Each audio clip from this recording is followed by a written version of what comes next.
here's the crew of people who would eventually go down the river, and some of the things we saw and did along the way to where we would eventually take off along the river.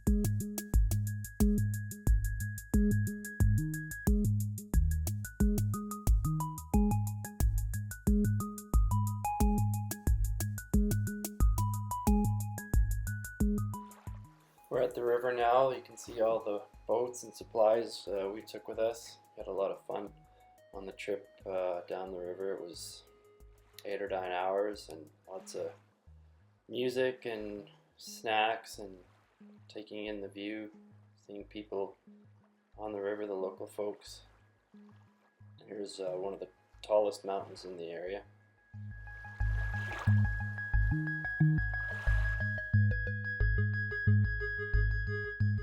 Here we've arrived at San Andres, and one of the volunteers is saying hi to all the kids who greeted us. Here's a bird's eye view of San Andres. Here's a bunch of locals lining up to get into the first clinic. A lot of teeth work that needs to be done. Teeth are in pretty bad condition. Not often that dentists can make their way up the river so deep into the jungles.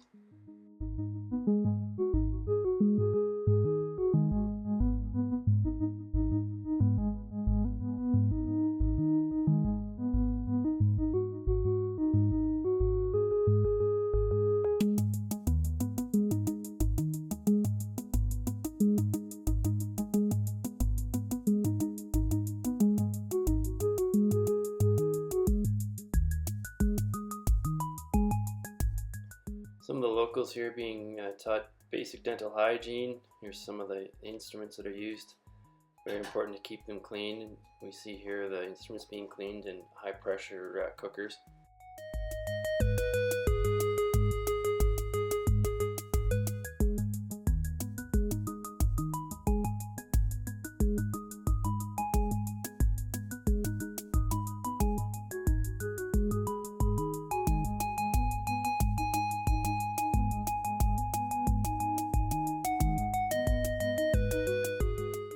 Long hot day, sometimes we'd cross the river into Guatemala where we could find some cold beverages. On the left you'll see the hammocks the volunteers slept in this village. Very important to sleep in a hammock because there's lots of creepy crawlies on the ground that can say hi to you in the middle of the night.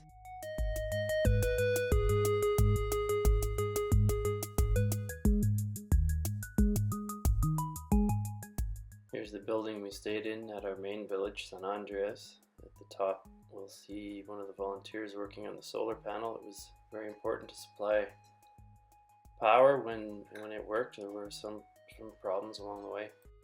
Not a lot of hot showers out there, or any at all, so it was river water in buckets or construction hard hats that you would pour over yourself.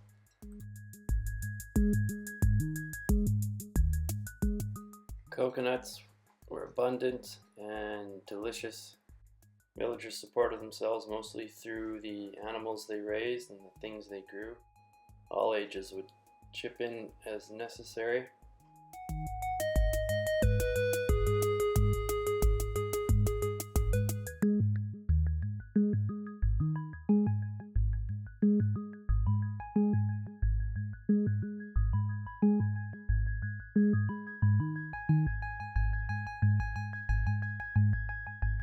Dogs there weren't as popular as they are in North America. It was not uncommon to see them treated very harshly and starving and emaciated. Sometimes volunteers would give them a little treat here and there. It's pretty hard to see.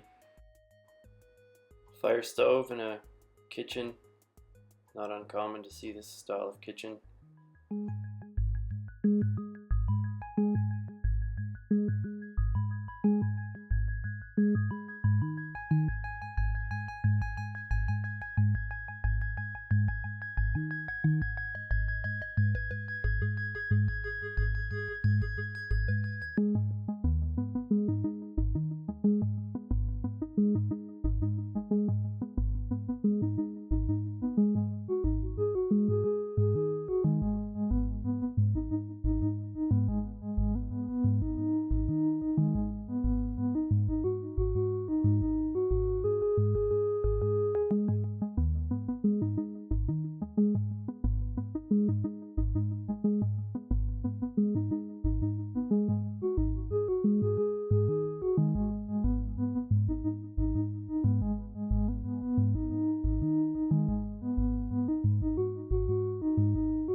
This is one of the schools the charitable organizations helped build.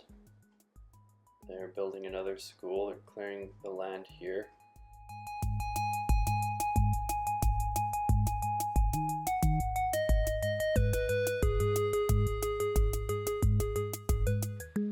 No dental offices, but volunteers would always find a way to set it up so it could get done. Generators, very important. Not a lot of electricity in the middle of the rainforest. Blister building on the hands of one of the dentists who did most of the extractions. This 66-year-old fellow walked hours to a clinic so he could have 10 teeth pulled.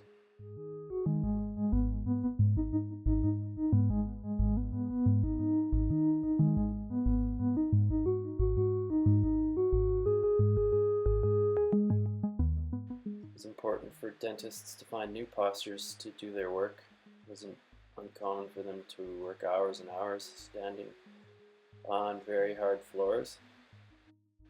A wonderful place, Nicaragua, and I hope to go back soon.